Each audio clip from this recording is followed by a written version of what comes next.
In this video, we're going to take a look at question number 6 from the 2009 AP Chemistry Free Response questions. So here we are given sulfur and sulfide, and it says write the electron configuration of each species. So a good thing is if you have to do something like this, what I would do is make sure you label each of them. Sulfur is 1s2, 2s2, 2p6, 3s2, 3p4. And then sulfide, we have a 2- charge, so that means we've added 2 electrons, and so they're going to go to the next open spot. And if you've studied electron configurations for a little bit, the charges that things make a lot of sense because P can be a maximum of 6, so because sulfur was P4, sulfide is going to gain only 2 electrons to become P6. Okay, so part 1 looks good. Part 2 here says, explain why the radius of S2- is larger than the radius of the S atom. So notice they give us part of the answer. They say S2- has a larger radius. So we don't want to argue with the question. So what I would think about is I always teach that we first look at the energy levels occupied. And if those are the same, then we state it, and then we're going to move to the number of protons. And if they're the same, then we state it. And then, and only then, if these guys are the same, then we'll look at the number of electrons. Okay, but we need to make sure we're answering our answer in the format of what is the same, what is different, and why the difference makes a difference. So, what I know for sure is according to my electron configuration, S and S2- occupy the same amount of energy levels.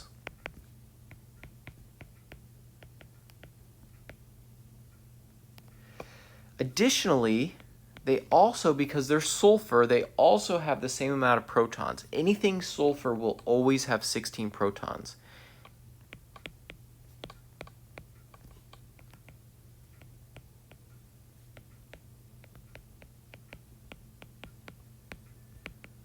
Okay, so this is a great example how energy levels were the same and number of protons were the same. So I can jump all the way to the number of electrons. So I would say since S2- has 2 more electrons,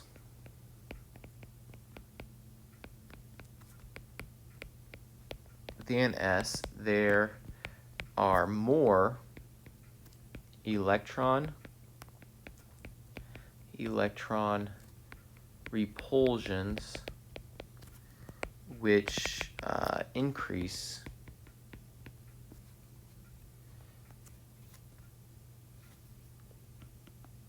the size of S2-'s electron cloud.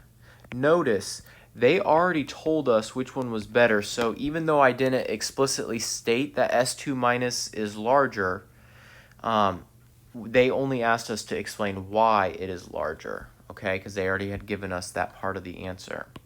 Okay, part 3, and notice that these are part 1, 2, and 3, so they must be related in some way, and notice we did use the electron configuration a little bit to help us out here. Which of the 2 species would be attracted to a magnetic field? So to be attracted to a magnetic field, you must be paramagnetic, and to be paramagnetic, you must have unpaired electrons in your electron diagrams. Okay, so all electrons in S2- are paired, meaning there are no orbitals with only 1 electron.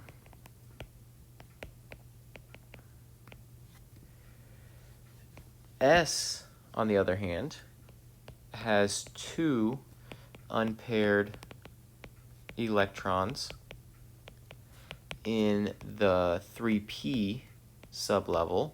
I'm going to draw what that looks like. 3p, oops. We've got boom, boom, boom, and it's 3p4. So 1, 2, 3, 4. So we've got unpaired.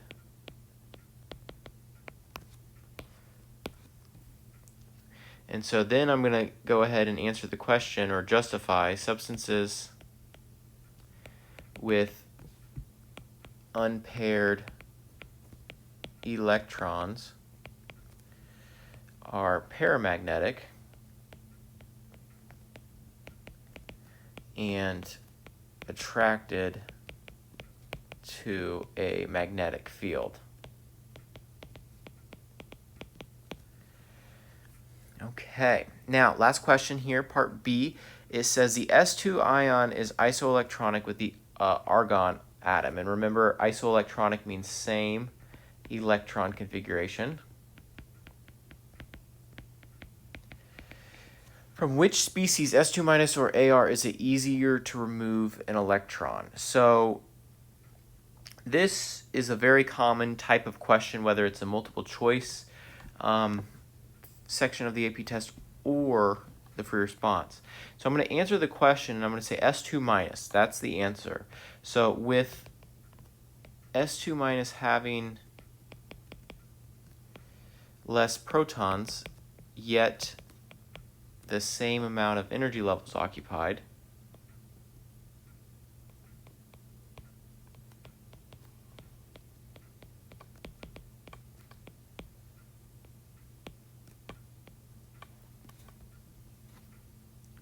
as argon, S2 minus is less able to hold on to